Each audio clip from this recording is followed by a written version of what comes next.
주님께서 여러분과 함께 또한 사제의 영과 함께 마테오가 전한 거룩한 복음입니다.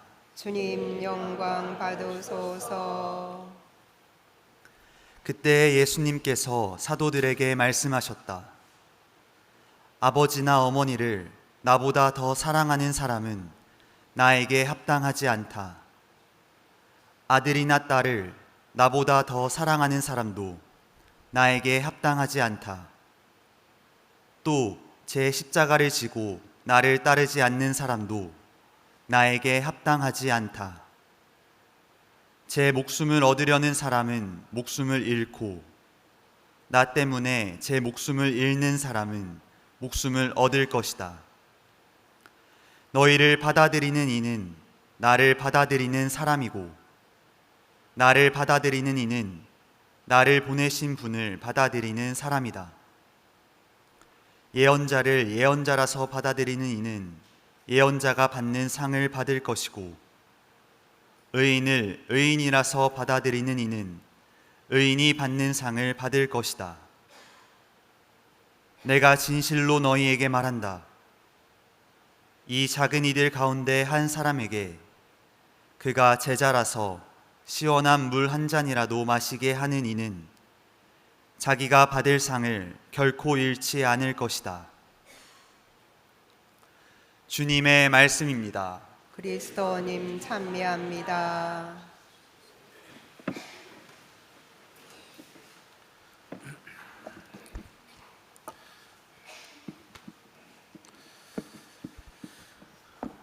오소서 성령님, 나보다 더 사랑하는 사람은 나에게 합당하지 않다. 안녕하세요. 예, 잘 지내고 계시죠? 삼각대 사라지니까 좀 낫죠? 예, 정비가 이제 다 고쳐진 것 같아요. 질문 하나 해볼까요? 뭔 질문을 할까? 예. 아들하고 남편이 서로 먹고 싶은 게 다르다고 할 때 여러분들은 누구의 뜻을 선택해 줄 겁니까? 아들은 치킨, 남편은 삼겹살. 1번 아들, 2번 남편. 네? 몇 번이요? 1번이요? 우리 형제님들한테 물어보겠습니다. 부인과 내 아들이 먹고 싶은 게 다릅니다. 1번 치킨, 2번 아니죠.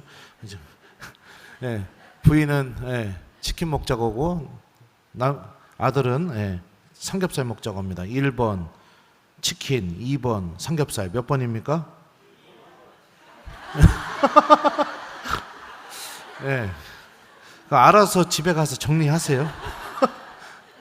보통 우리가 선택을 하게 될 때는 나에게 소중한 것을 선택하게 돼 있습니다. 그죠? 네. 가장 힘든 것이 비등비등하게 소중한 것들, 그 사이에서 고르는 게 정말 힘들죠. 그래서 우리나라 국민들의 가장 어려운 선택 중에 하나가 짜장면이냐 짬뽕이냐 이거죠. 미안합니다. 네. 값진 것을 선택하게 되어 있습니다. 사람은. 그리고 값진 것을 선택하게 되는 기준 중에 하나가 뭐냐면 특히 그게 어떤 사람일 경우에 그 사람과 내가 맺고 있는 관계가 굉장히 큰 영향을 끼칩니다. 나와 아주 깊은 관계를 맺는 사람일수록 우리들은 우선적으로 선택할 수 있죠. 오늘 복음에서 예수님께서 우리에게 이런 말씀을 했어요. 아버지나 뭐죠? 큰일 났습니다. 아버지나 어머니보다 나를 더 사랑하는 사람은 나에게 합당하지 않다. 아들이나 딸을 나보다 더 사랑하는 사람은 나에게 합당하지 않다. 이렇게 얘기합니다. 아버지와 아들, 그 다음에 어머니와 딸, 우리가 태어나면서부터 맺게 되는 가장 친밀한 관계를 의미합니다. 그런데 예수님이 그 아버지나 어머니, 아들이나 딸보다 당신을 더 소중하게 여겨달라고 얘기하는 것은 무엇이냐? 우리가 믿음을 통해서 결국에 도달해야 될 예수님과 맺는 관계가 그 혈연 관계보다도 더 깊은 관계를 맺어야 된다는 것을 예수님이 말씀하시죠. 그러면 이렇게 생각할 수도 있어요. 어떻게 신부님 그런 말씀할 수 있습니까? 아버지나 어머니, 아들이나 딸 버리고 어떻게 사람이 하느님만 선택할 수 있습니까? 이렇게 얘기할지 모르겠습니다. 하지만 하느님을 진실되게 믿고 있는 이들은 내가 아버지나 어머니, 아들이나 딸을 보다 하느님을 먼저 선택하게 되면 어떤 일이 벌어지게 될까요? 하느님께서 당연히 내 아버지와 어머니, 아들과 딸을 내팽개쳐 버리실까요? 당연히 아니죠. 더 많은 은총을 내려주시고 당신의 섭리로 그들 또한 하느님 안에 머물고 내가 바라는 것 이상으로 더 많은 것을 주님께서 분명히 주시겠죠. 하느님을 우선적으로 선택하게 되면 주님께서는 우리들의 그 선택이 헛되지 않았다는 것을 명확하게 보여주실 겁니다. 이게 하느님을 믿고 있는 사람의 모습입니다. 오늘 이 독서를 보면 바오로 사도가 이렇게 말합니다. 과연 우리는 그분과 그분의 죽음과 하나 되는 세례를 통하여 그분과 함께 묻혔습니다. 그리하여 그리스도께서 아버지의 영광을 통하여 죽은 이들 가운데에서 되살아나신 것처럼 우리도 새로운 삶으로 살아가게 되었습니다. 우리는 세례 성사를 통해서 예수님과 함께 죽음에 묻히게 되었고, 그리고 또 우리는 세례 성사를 통해서 예수님과 함께 새로운 생명, 새로운 삶을 살아가게 되었습니다. 아주 깊은 관계를 맺고 있다는 것을 의미합니다. 아주 강하게 결합된 사람들입니다. 예수님과 세례 성사를 통해서요. 어느 정도로 이 결합이 강하냐면 예수님에게서 일어났던 일이 다시 말하면 부활과 영원한 생명이라는 그 일이 우리에게도 그대로 일어날 정도로 예수님과 우리는 아주 강하게 결합되어 있는 사람들입니다. 이런 관점에서 본다면 오늘 복음에서 예수님께서 요구하시는 것들이 우리가 이해가 됩니다. 아버지나 어머니보다, 아들이나 딸보다 예수님을 더 먼저 선택하고 사랑해야 된다는 것. 그리고 예수님께서 걸어가셨던 그 십자가의 길을 나도 내 십자가를 지고 예수님을 따라야 한다는 것. 이 말이 이해가 됩니다. 내가 예수님과 아주 강하게 결합되어 있고 일치되어 있다는 것을 믿는 사람들은 오늘 복음 말씀이 분명히 이해가 될 것입니다. 많은 신앙인들이 부모 때문에 또 자녀 때문에 예수님께 항상 이렇게 말합니다. 주님, 다음에요. 다음에요. 언제나 예수님을 뒷전으로 미루는 데 익숙해져 있습니다. 지금 당장 닥쳐 있는 이 일, 그리고 그 일이 내 가족하고 관련된 일이라면 신앙도 거기에 침범할 수가 없게 만듭니다. 복음도 그 안에 들어가지 못하게 만듭니다. 절대적인 아주 벽을 치게 되버리죠. 나 부모님 때문에, 나 손주 때문에, 나 내 아이들 때문에. 그러면서 계속해서 마음속으로 주님 다음에요, 다음에요. 그러면서 예수님으로부터 떠나는 데 익숙해져 있습니다. 주님께서는 우리를 살리기 위해서 당신의 목숨과 영원한 생명을 바꾸어 주셨습니다. 우리를 살리기 위해서. 우리는 이걸 믿고 있는 사람입니다. 그 온전한 신비가 이 미사 한 대 안에 온전히 담겨 있다고 우리는 믿고 있습니다. 그런데 이 엄청난 사랑이 담겨 있는 이 미사도 부모나 그 다음에 아들이나 딸, 손주들 앞에서는 항상 무너지게 되죠. 무리한 요구일까요? 하느님을 좀 믿어봤으면 좋겠습니다. 내가 예수님과 아주 강하게 결합되어 있고 주님께서 나에게 제시하시는 길을 먼저 선택한다면 주님께서 그 나머지 것도 충만히 은총을 베풀어서 이루어 주신다는 믿음을 갖고 주님을 먼저 선택해 봤으면 좋겠습니다. 우리가 어느 정도로 하느님과 특별하게 연결이 되어 있느냐, 오늘 복음 후반부에 이렇게 말합니다. 너희를 받아들이는 이는 나를 받아들이는 사람이고 나를 받아들이는 이는 나를 보내신 분을 받아들이는 사람이다. 제자들과 예수님이 아주 깊이 연결이 되어 있고 그 연결된 모습이 어떤 모습이냐? 예수님과 하느님이 깊이 일치를 이루는 그 모습과 똑같이 예수님이 제자들과 그 관계를 맺고 계시다는 것을 이 말씀을 통해서 알려주고 있죠. 그러면 그런 그리스도와 하나가 되는 세례를 받은 우리들도 어떻게 되겠습니까? 예수님이 성부 하느님과 맺는 그 관계를 그대로 우리들과 맺고 계시다는 것을 우리가 이 말씀을 통해서 알 수 있죠.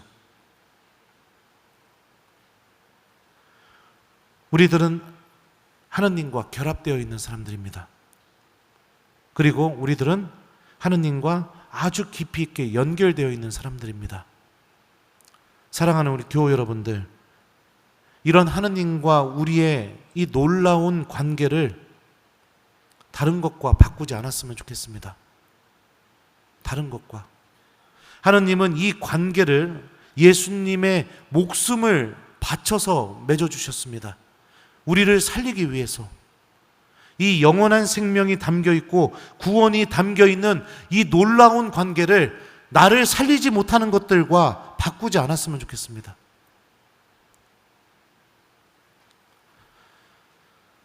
오늘 제 1독서 말씀 들어볼까요? 1독서에서 어떤 부부가 엘리사에게 호의를 베풉니다. 그가 자신의 집에 머물 수 있도록 배려를 해주고 또 그의 엘리사가 편안하게 지낼 수 있도록 신경을 씁니다. 이렇게 호의를 베풀게 되자 오늘 하느님께서는 엘리사를 통해서 그 부부에게 가장 필요한 은총을 베풀어 주십니다. 엘리사가 말하였다. 내년 이맘때가 되면 부인은 한 아들을 안게 될 것이다. 예, 그렇게 말하죠. 이 부부에게 가장 필요했던 게 뭐죠? 자녀였죠. 그죠? 먼저 하느님의 사람에게 호의를 베풀고 먼저 이웃에게 사랑을 실천하고 그런 거죠. 먼저 하느님이라는 이유 때문에 그죠? 엘리사를 받아들이죠. 먼저 하느님을 선택하게 되고 그렇게 되니까 어떻게 됩니까? 지금 나에게 가장 필요한 은총으로 하느님께서 바꿔서 되돌려 주시는 그 신비가 오늘 1독서에서 드러나게 되죠. 그러니 사랑하는 우리 교우 여러분들, 먼저 하느님을 기억하십시오. 먼저 하느님을 선택해 보십시오. 그리고 모든 것을 하느님께 맡겨 보십시오. 주님께서는 우리들의 그 아무리 작은 선택이라도 그 선택을 통해서 지금 나에게 가장 필요한 은총으로 바꾸어서 되돌려 주실 겁니다. 우리가 하느님과 정말 아주 깊이 있게 연결되어 있다는 것을 기억하면서 나는 하느님과 절대로 떨어질 수 없는 관계를 맺고 있다는 것을 기억하면서 이번 한 주만큼은 하느님을 먼저 선택하고 예수님께 다음에요 예수님, 다음에요. 저 손주 보러 가야 돼요. 다음에요. 저 놀러 가야 돼요. 다음에요. 저 돈 벌러 가야 돼요. 다음에요. 이렇게 다음에요 하지 말고 먼저 하느님을, 예수님을 선택하는 그분의 자녀가 되도록 노력해 봤으면 좋겠습니다. 그래야 영원한 생명도 우리가 값지게 선택할 수 있겠죠. 그죠? 네. 하느님을 한 번씩 등 돌릴 때마다 여러분들 그렇게 생각했으면 좋겠어요. 나는 지금 주님께서 나에게 주신 영원한 생명과 이것을 바꾸고 있다. 이렇게 생각했으면 좋겠어요. 나는 지금 영원한 생명과 계곡으로 놀러 가는 것과 바꾸고 있다. 나는 영원한 생명과 저 뭐죠? 또 뭔 얘기 해줄까요? 삼겹살 꼬 먹으러 가는 것과 바꾸고 있다. 나는 영원한 생명과 내 손주 보러 가는 것과 바꾸고 있다. 나는 영원한 생명과 또 뭐를 예를 들어줄까요? 생각이 안 납니다. 바꾸고 있다. 그렇게 생각해 보셨으면 좋겠습니다. 실제로 그게 맞는 겁니다. 지금 바꾸고 있는 거예요. 바꾸지 않길 바랍니다. 우리가 듣게 되는 하느님의 말씀 안에는 하느님 나라를 바라볼 수 있는 구원의 빛이 담겨 있습니다. 우리가 하는 기도 안에는 주님께서 온 신경을 다 쓰시면서 당신의 권능으로 나의 목소리를 듣는 그 신비가 담겨져 있습니다. 우리가 한번 드리는 그 미사 안에는 예수님의 목숨과 바꾼 그 영원한 생명이라는 그 은총과 신비가 담겨져 있습니다. 이래도 바꾸시겠습니까? 이래도 이것이 중요하지 않습니까? 주님께서 주시는 이 구원을 가장 소중하게 여기면서 내가 하느님과 아주 깊이 있게 연결이 되어 있고 아주 깊은 관계를 맺고 있는 신앙인이라는 것을 우리가 잊지 않았으면 좋겠습니다. 먼저 주님을 선택하십시오. 그러면 주님께서는 나에게 가장 필요한 은총으로 다시 되돌려 주실 것입니다. 이게 오늘 말씀이 우리에게 선포하고 있는 메시지입니다. 자, 그러면 오늘 숙제 드릴게요. 이번 한 주 동안 예수님 다음에요 금지, 이게 숙제입니다. 다 같이 따라해 보죠. 예수님 다음에요. 네, 이거 금지하는 겁니다. 아셨죠? 네, 여러분들이 미사를 놔두고 어디를 갈 때마다 영원한 생명과 바꾸고 있는 겁니다. 기도 안 하고 어디 갈 때마다 영원한 생명과 바꾸고 있는 겁니다. 하느님 말씀을 외면하고 다른 말을 내가 계속해서 듣고 기억할 때마다 영원한 생명과 바꾸고 있는 겁니다. 이렇게 생각하시면서 먼저 하느님을 선택하는 한 주간, 내가 주님을 먼저 선택하면 주님께서 정말로 나에게 필요한 은총으로 되돌려 주신다는 것을 굳게 믿는 한 주간, 그래서 다른 것들보다 먼저 예수님을 사랑할 수 있는 한 주간을 보냈으면 좋겠습니다. 나보다 더 사랑하는 사람은 나에게 합당하지 않다. 아멘.